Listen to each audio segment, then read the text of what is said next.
Okay, the time has come to remove the limiting beliefs and fears that are holding you back from that you that you are called to be, the dream that you want to live. So, do you feel stuck? Kind of like no matter what you do, something is holding you back from reaching that full potential or fulfilling your purpose? Maybe it is a nagging voice in your head that often says, I'm just not good enough. I'm just not smart enough. I'll never succeed. I'm going to fail at that. Or maybe you think often, I just don't deserve this. Success is not for me, it's for others. I've actually been in that space. I've felt that. I think we've all been there at one point, right? We all have little nagging thoughts, those little voices in our head, that inner critic that pops up and tells us, you're just not good enough. Or maybe you're just not smart enough or capable enough, whatever it might be. And I'm going to be completely honest with you. Those thoughts, ready? They're not truthful. They're lies. They're not the truth. They're not fact. They are lies that we have actually believed for so long that they've become our truth, right? That is what we believe because that's what we've told ourselves for so many years or have been told. Your mind is so powerful, right? These thoughts are often formed when we're kids, when we're young. We soak up everything around us like a sponge, right? And back then, we didn't have the ability to question what we heard. We just accepted it as the truth. If somebody said it, if that's what we saw around us, that was our truth. That was our reality. But as adults, those beliefs, they can actually hold us back, sometimes in ways we don't even realize, whether that's within your career, relationships, your business. It's like, let me liken it to driving a car with the emergency brake on, right? No matter how hard you press that gas pedal down, you're not going to get very far. But here is the thing. They don't have to be your truth. They're not fact. They don't have to be what rules your mind, what rules your decisions, right? So today we're going to dig down in to identify and start reframing and replacing those thoughts because remember, confidence, charisma, everything like that, it isn't something you're born with. It's not an innate trait, right? It's something that you choose. Something that you build, you practice, thought by thought, action by action. So let's talk a little bit about these fears, these limiting beliefs. They can sometimes sound like, I'm not good enough. Or if I try, I'm just going to fail. Maybe it's, I don't deserve this. This is for other people, not me. Or a big one. But people will think, another one, I just can't change. I'm too far gone. I'm too far in my years. I'm too old. Success is for others. It's not for me. Or it's not good enough to start. It has to be perfect to push it out. I don't have time for that. I'm just not that kind of person. Do any or maybe all of those sound a little bit familiar? If they do, let's break them down and we're going to talk about how to shift your mindset, shift your perspective, and look at everything differently. Okay? All right. So let's start out by talking about one of the common ones. I'm just not good enough. Or maybe it's, I'm just not smart enough, not creative enough. You get it, right? So how many times have you let that thought in your mind hold you back from doing something? Maybe it stopped you from applying for a job. Maybe it stopped you from starting or launching a business, scaling a business, or even speaking up in a meeting at work, school, in an environment that you're new to. Your knowledge and how good you are at something, it's not set in stone. It's not a fixed thing. It's not something that you're either born with, you're born this smart, or you have it or you don't. It's something that you grow, that you develop. And the only way to develop it or to grow is to challenge it. So I want to talk about something called the growth gauge, right? What's the growth gauge, Christy? It's a little technique I want you to try. I want you to make a list of the things that you know now that you didn't know a year ago or 2 years ago. You make up the timeline. Look at that and reflect on how you've grown, what you were capable of learning. This little exercise shows you, it proves to you the truth, not the lie that I can't do this, I can't learn this, I'm not smart enough. It shows you that learning and experience are ongoing processes and you are constantly developing, right? That is the truth. Another little trick. I want you to think of something that you've learned in the past, something that was a little bit tough. And every time this thought of I can't do it, I'm not good enough, I'm not smart enough creeps in, I want you to remind yourself, but wait, if I learned how to do X, then I can most definitely learn how to do this. I have that capability, right? God created me with the exact ability to learn that I need to fulfill the purpose that He set forth for me. So, success is most definitely not about being the smartest person in the room. It's about being the most willing to learn. In fact, I am going to encourage you, I try myself to surround myself with people that know more than me on different topics. And just like I can share the knowledge that I've gained, the things that I've learned through experience, I love learning from others who have different experiences, different perspectives, different opinions than me, right? They grew up in a different environment. They've done more things than I have in certain areas. They are better than me at many things. If you're the smartest person in the room, you are in the wrong room, my friend. You want those new perspectives. You want additional ways to look at things, right? To shift your perspective. I love learning from others' mistakes. And I love when I can share and people can learn from my many mistakes. I also love learning from their successes, seeing what's working. So instead of saying in your head, I'm not smart enough, I want you to reframe that as I'm resourceful enough to figure this out. Or I have the ability to learn this. Or if I learn this over here, then I can most certainly learn this now. I've been told, well, Christy, it's just so easy for you, right? You're outgoing and you're okay with walking into a new place or taking a risk. Pardon. I read your story and you started your public speaking journey at age 5. You were in kindergarten, so you just don't understand. But I'm going to share something with you. I was very, very, very unconfident inside. And growing up, my head had been filled with things like, well, you just weren't made for that, Christy. Or that's just not your talent, Christy, right? So if anyone here, I'm gonna bring a movie reference in. So if anyone is around my age or old enough to have watched the movie Funny Farm, does anyone remember that movie? Super funny, like it, recommend it highly. If it's still out there. Anyhow, the movie Funny Farm, it's from back in the day. And there was this part where they were trying to fake out a potential home buyer, right? They were selling their house. They had to do it really quick. They wanted to get out of there. Enemies with everybody in the town, and everybody was pulling together to help them get out of there and sell that house. So they're trying to fake out this home buyer to sell this house as fast as possible.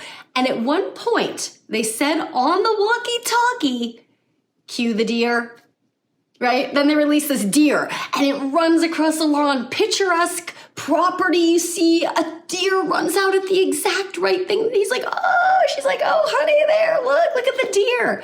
Okay, well, growing up, I want you to know that my family's favorite phrase for being able to do something was cue the deer. Like, fake it. I'm not kidding. It's truth, promise. You can ask my family. Another popular phrase in my house was, faking is what we do best. Christy, that's what you do best. That's why you are good at it. Fake it until you make it is a popular phrase that I hear today from many people. This is not that. This isn't about faking it until you make it. It's about acknowledging that you have the ability to learn, you have the ability to grow, and most of all, you have the ability to adapt, to pivot. It's just something you have to practice to become dynamic. You, yes, you, me, and you were created to fulfill a purpose. And so you have the ability to learn anything you need to do that. Also, remember, big thing to remember, even the most experienced people out there, the top in their field, they started somewhere and it wasn't at the top of their field. Okay, so I want to remind you of that. All right, let's move on to limiting belief or fear number 2. Fear of failure. If I try, I'm just gonna fail. That's a big one for a lot of people. The fear of failure can be super paralyzing. It stops us from moving forward. We're now playing it safe, which means playing it small, right? But here's the thing. Failure is absolutely not the end. It's the beginning step towards success. Why?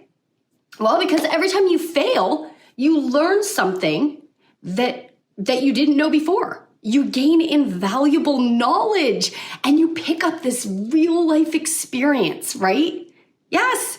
And guess what? Experience is the best teacher of all. I know you've heard it. I know nobody wants to hear it, but it is the truth.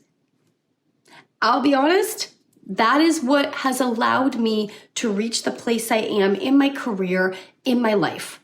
And I've not only helped thousands of other people to scale their businesses and to expand and their careers, get these promotions, but I've also scaled 8 of my own organizations to post 7 and 8 figures. And again, I've guided many other people to achieve their dream, whatever that might be, achieve that vision. And I'm still working toward my new ultimate vision, right? Because we adapt, we set new goals.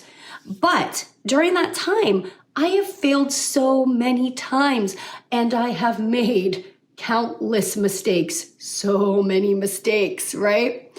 But I look at each one and I know that it was placed in my path because the Christy that needed to fulfill her purpose over here is not that Christy back there.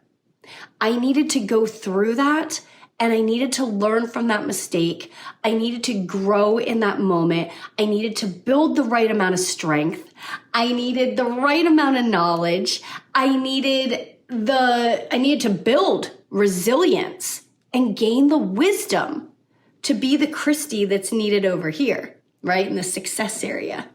So I want you to, instead of thinking, or when you hear that thought of, I'm just gonna fail, or if I try this, it's just gonna fail. I want you to shift your mindset to, if I try, I'm going to learn. And learning is winning every single time, I promise. I will tell you, God does not promise any of us that we will not fail at something, but he does promise to be with us through it all. And that's where our strength comes from, or that's where my strength comes from. Yours maybe too should. But I want you to also put into practice the so what technique. I have 2 little hacks for you. First is the so what hack. So the next time that you're afraid to try something because you might fail, right? I want you to ask yourself, so what? What's the worst that could happen? You're going to find that many times the answer is so much less scary than you actually imagined. And even if you do fail, you're going to be one step closer to success based on what you learned. And sometimes you will fail miserably, but most people who are successful will tell you that they failed multiple times before they succeeded, right? I know I did. Additionally, I sometimes get into that negative what if mode. You know it. It's the one where it's like we say in our head, well, what if we don't make it? What if it doesn't work? What if this? What if that? I want you to pause that like I do. And I want you to shift that to, what if it does work? But what if I do succeed? But what if I do accomplish that? What does that look like? Envision it. Build the excitement, right? When you're envisioning it, build the excitement. Wow, Yay! Shifting to that positive what if, it builds excitement. It gives you that motivation. It pushes you forward. It completely changes your outlook on how you look at the opportunity that's sitting in front of you. I promise. So I want you to try it. Next time I want you to pause and I want you to stop the negative what ifs and say, but what if it does work? And then look at what that looks like. All right. Fear or belief, limiting belief number 3, I don't deserve this. This one often ties to imposter syndrome. That's where you feel like, you aren't actually able to do that. You're not worthy of success. You're not worthy of happiness, but that is just not true. You are worthy simply because you're here. You exist. It's how you are created. You are created to fulfill a specific purpose. And that should right there give you motivation. You don't have to earn your worthiness. It's been given to you, right? It's been given to you as a gift. So here's what I use when that horrible imposter syndrome creeps in, because I do. I sometimes, before I go out to speak to, 1,000 people, I start to think, well, who am I? Look at the people that were out there before me. Who am I to be out here? I shift my focus from my feeling to helping another person or other people. So whether I'm going out to speak on stage or whether I'm going into a coaching session, a training session, I'm going to do something and it starts to creep in. Who are you, Christy? You're not perfect. You don't have all the answers. That's absolutely right. I don't. But I ask myself the question, can I help this person? Or when I'm speaking, can I help someone out there? If the answer is yes, then that's my purpose. That's my mission there. Can I use my experience, my knowledge, and what I've learned throughout my life, throughout my mistakes to help somebody else? If I can, then that's why I'm doing it. I'll never be perfect because I'm perfectly me, which is perfectly imperfect, right? And that's okay because that's what allows me to help others. It's what allows me to help others, all those mistakes, all my imperfections. And it's what makes me me. It's what makes Christy Christy. Remember, you were created with a purpose and you're here for a reason. Okay, so I want you to remember that. Oh, allergies. So I want you to also start a gratitude list, right? Every day I want you to write down just 1, 2, even 3 things if you can think of them that you're grateful for. And then I want you to write down something that you've earned or you deserve or is given to you that's yours. This helps you shift your mindset from that scarcity to more of an abundance mindset, which will help with this. Also, I want you to make a list or a collection of any sticky notes of someone you've helped or results you've produced in what you're doing. It could be work, personal, relationship, I don't care, something that you've done, somebody that you've helped by doing something. When those feelings creep in, go read that sticky note. Put it where you're gonna see it. Remind yourself of your mission and the fact that your insecure feelings are not the focus. What is the focus?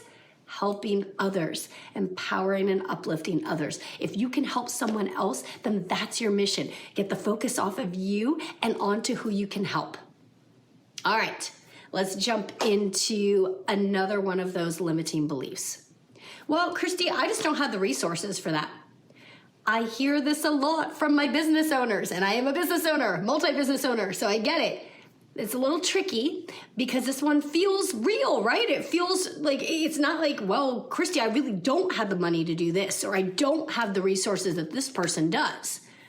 The truth is, you don't need everything lined up perfectly to start. You just need to get resourceful. Look around. What do you have that you can leverage? Right? You don't need all the shiny things. The world will tell you you need all the shiny things and you need them right now. But that's not true. We want them because we're told we want them, right? What can you use? Do you have a good network? Can you network? Can you do things without the resources you have? That can help you get to where you need. So I'm gonna give you a little hack, the resource reframe trick. So I want you to identify what resources you do have. Write them down. And then I want you to look through that list and ask yourself, how can you use these to obtain what you think you're lacking or what you're trying to accomplish? The shift in focus from that scarcity to abundance, again, it can change your perspective, change the way you think, and look at things through a different lens, right? Look at opportunities and see things that you didn't see before as an opportunity. The real resource you need is resourcefulness. You need to learn how to get resourceful. Everything else is secondary. So I don't have the resources to, I want you to shift that to, how can I use what I have to get what I'm trying to achieve or get what I need? That simple question opens up a huge world of possibilities, and it shifts your mind to start thinking in problem-solving mode, right? Instead of just focusing on, I just don't have it, so I can't do it. Don't fall for that. All right, one other one that goes with that. Christy, I don't have time. This one also feels true because everybody's short on time nowadays and everybody's in such a hurry. But here's the thing. Everybody has the same 24 hours in a day, right? And they're doing it just like you said. It's not about having time. It's about making time for what's important, what moves the needle. So instead of saying, I don't have time, I want you to say, I prioritize what's important. Time is a gift. It is actually the only resource that you can't make more of or get back, right? You can make more money. You can never make more time. So it's important that you use it to the best of your ability, right? So what you can do is track how you are spending your time each day, each week, each month. As you write down every little thing, and I know that sounds tedious, but do it, you're gonna be amazed at where your time actually goes and where you can make some simple adjustments to focus on what's gonna move the needle for you, focus on what matters, right? You can tell what's important to someone by where they spend their time, where we choose to spend our time. That's our priority. I'm too busy. I get it. We're all juggling a million things. I have 8 businesses. I have 4 kids. I'm a wife. I do all the things, right? But remember that being busy doesn't mean being productive or making progress. It's going to be about what you choose to focus on. It's, again, making the time for what's going to matter. Even if it's just a short period each day, time block it out on your calendar, right? I write down my top priority for the day. The word priority means one thing, right? So write down your top one thing you want to accomplish for the day. Personal, work, I don't care what it is. Write it down. Then write down your next 2 tasks in the order of priority, and then you can put the rest of your task list down there, right? You're going to choose that top priority for the day, the thing you have to do, or the thing that's going to move the needle. It's going to move things forward, right? Commit to doing it. Then you can get to the rest of the to-do list. If you get to it, great. And if you don't, those things can be shifted to the next day, and you'll know because it wasn't in your top priority list, right? Again, I also want you to go back though, and I want you to track your time. I know that sounds like this is going to take even more time. Christy, I'm wasting more time, but you're not, because you're going to be able to analyze that to see where that time goes all day. You're going to find gaps, unproductive periods that can be reallocated toward achieving your little mini goals. We don't want to be busy. We want to be effective. We want to be productive. Right? We want to move the needle. We want to make progress. Being busy doesn't mean you got something done. Many business owners I talk to, they are so busy that they can't get to anything else, and they're stuck. The wheels are spinning. They're going, but there's no progress. The business isn't growing. There's no upward trajectory. They're stuck where they are, right? So, that's where we come in. I come in, work with them on how we can reallocate, how we can delegate, how we can automate, how we can best use their time to actually make a difference and grow that business, right? So make a choice, and instead of saying I'm too busy, say I choose what I focus on, and it's going to be this today. All right. Next fear, or next limiting belief that is holding some of you back. I'm afraid of success. You're saying, Christy, are you crazy? What? That's why I'm here. I want success. Why would that be a limiting belief? Why would that be a fear? Actually, if you dig down deep, this one is more common than you're going to think it is. Success can be very scary because it comes with change, and nobody likes change. Change is uncomfortable. But here's the thing. Success doesn't change who you are. You're still you. No matter how successful you become, your core values do not change. Success doesn't change who you are. It reveals who you've been all along and your abilities. Again, who you are, your core values, I would never tell someone to change those. You stick to them. So you want to look at this as, I would use this hack, ready? The success visualization hack. I want you to picture your life after achieving success. Identify what gets you excited, what gets you out of bed in the morning, and then what scares you. And then I want you to plan for how to handle those fears one by one, right? Write them out. Success doesn't change who you are. It magnifies what's already there inside of you. Okay? So if you're afraid of success, deep down, ask yourself, and I want you to go through those questions and keep asking that question of why. Keep going over it until you get to the bottom of it. And if you're afraid of success, I want you to replace it with, I'm ready for growth. I'm excited for growth. Talk about the excitement instead of the fear thing here, right? I want you to talk to yourself about how excited you are.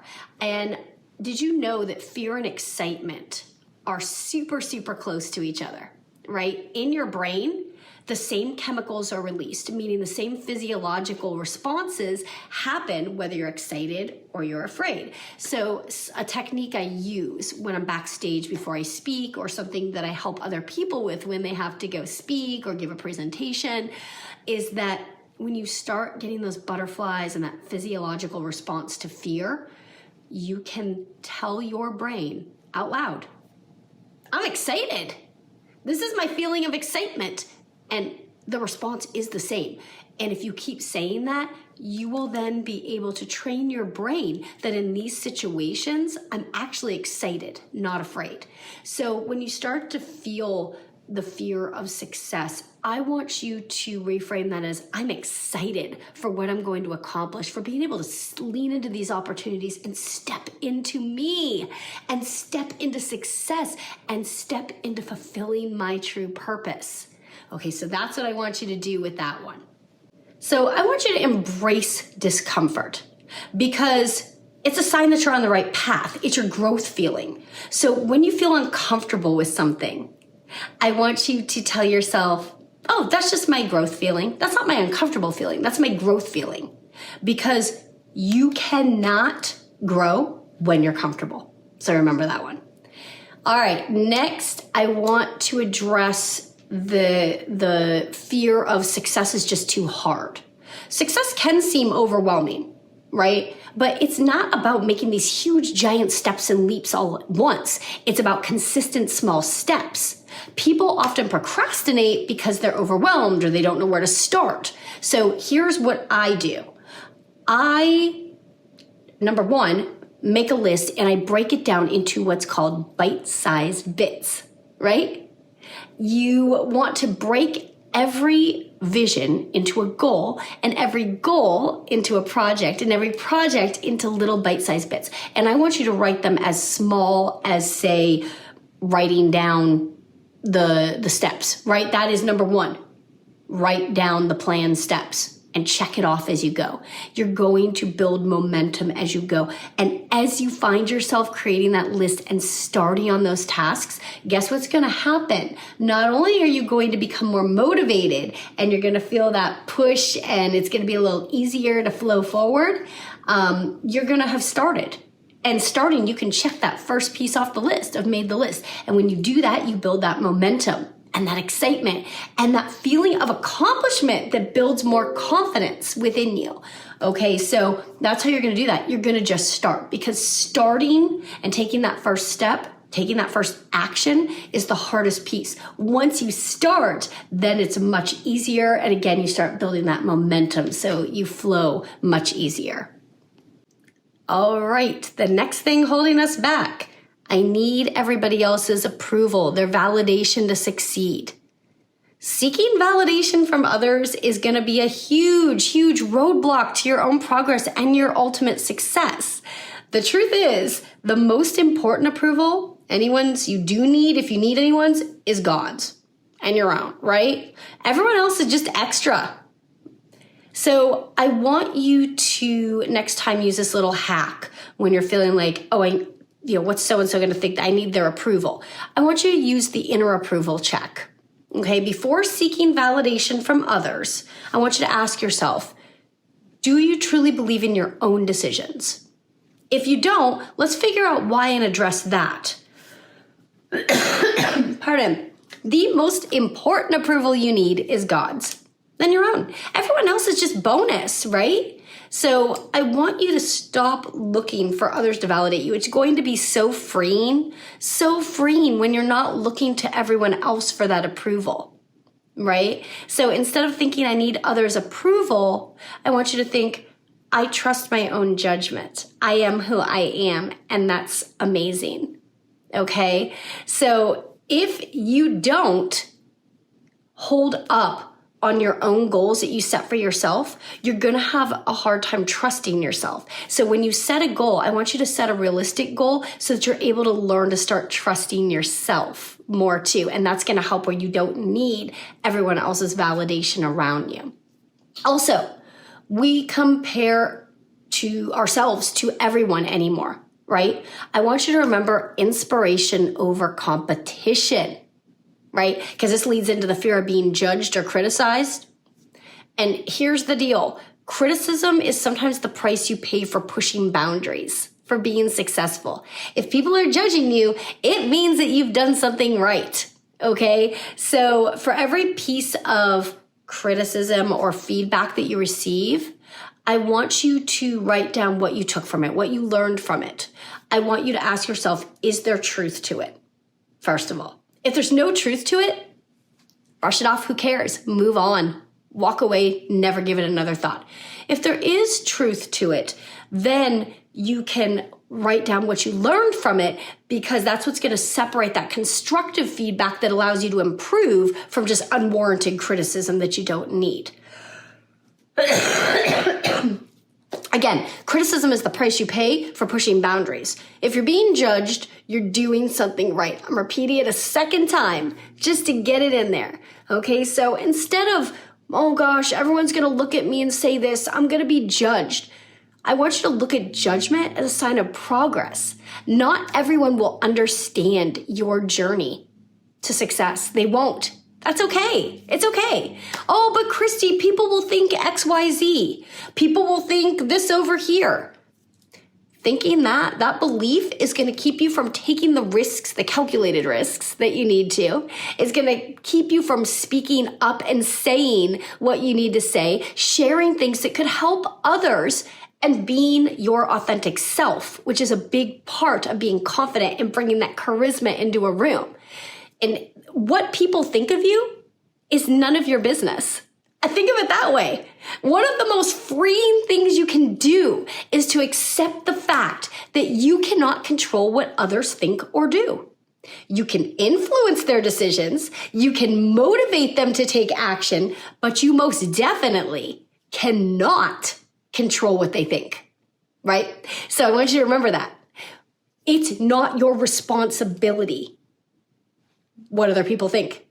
You don't have to worry about it. It's not your business. Let them think what they want to think. And you shouldn't want to control what they think. Your job is to live your life in a way that aligns with your beliefs and values, right? It aligns with your mission. Your job is not to please everyone around you. It doesn't mean we don't care about others and we don't try to make them feel uplifted and empower them and help them, because that's absolutely my mission. But it does mean that I don't need anyone's validation. It's so freeing. I promise. It will change how you carry yourself. It'll allow you to choose happiness more. It's going to allow you to choose confidence in those situations. So remind yourself, like I do, I'm Christy Wilson, or I'm whoever your name is. I'm Christy Wilson. Say it in front of the mirror. I'm Christy Wilson, and no one does Christy better than I do. No one. I can't mess it up. You can't mess it up. You are who you are, and no one does it better than you. And that is unique to you, and that's special. So remember, I want you to say that before you walk into a situation. And instead of worrying about what people will think, I want you to instead ask yourself, if you're in my shoes, I would ask, well, what does God think? Am I doing what's pleasing to him? I mean, truly, God reminds me that we are here to serve a higher purpose. We are here to fulfill a unique purpose that only I can, only you can, not to seek approval from others. You can't control what they do. And when you accept that and you let it go and you just be you with a goal of focusing on others around you, not on their validation, but around helping them, then it doesn't matter. You're going to shrug it off and be like, yeah, okay, cool. It's fine. And you're going to maintain that confidence and that charisma and that magnetism. I also want you to practice selective hearing. I want you to tune out those negative voices, both internal and external, if they don't serve your purpose, if they don't serve your growth. And it is okay to walk away from people who bring your energy down, who bring negativity in. Remember, we talked about how people seek out positivity in life, right? They want to feel good. They want those warm fuzzies inside. We talked about that in charisma, confidence.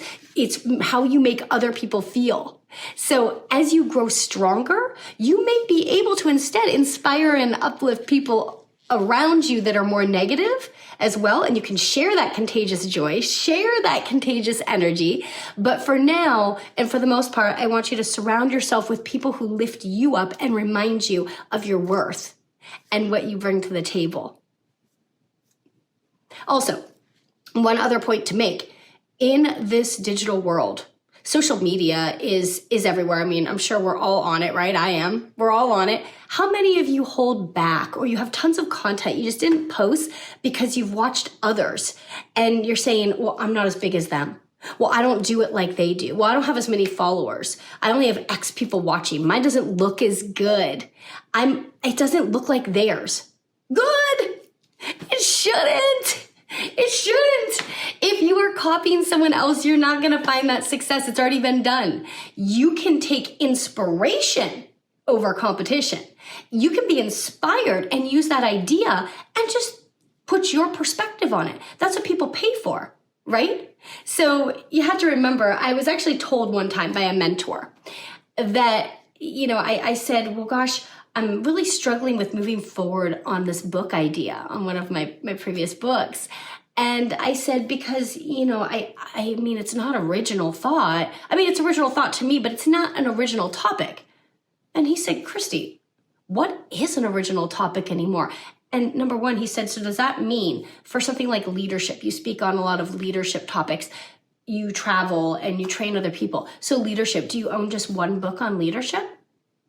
I said, well, no. Well, why not? Right? You already read it.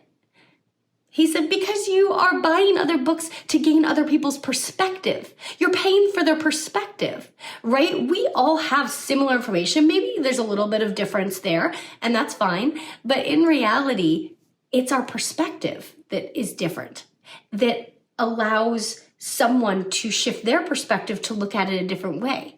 And that's why some ways of teaching click for some and some do not, and other things resonate with people, right? And some things inspire people, some things motivate people, and some do not. So you are paying for all the different perspectives so you can learn that well-rounded learning method so that you can then utilize the pieces that make sense for you. And then you can also put your perspective on it and share that to help others.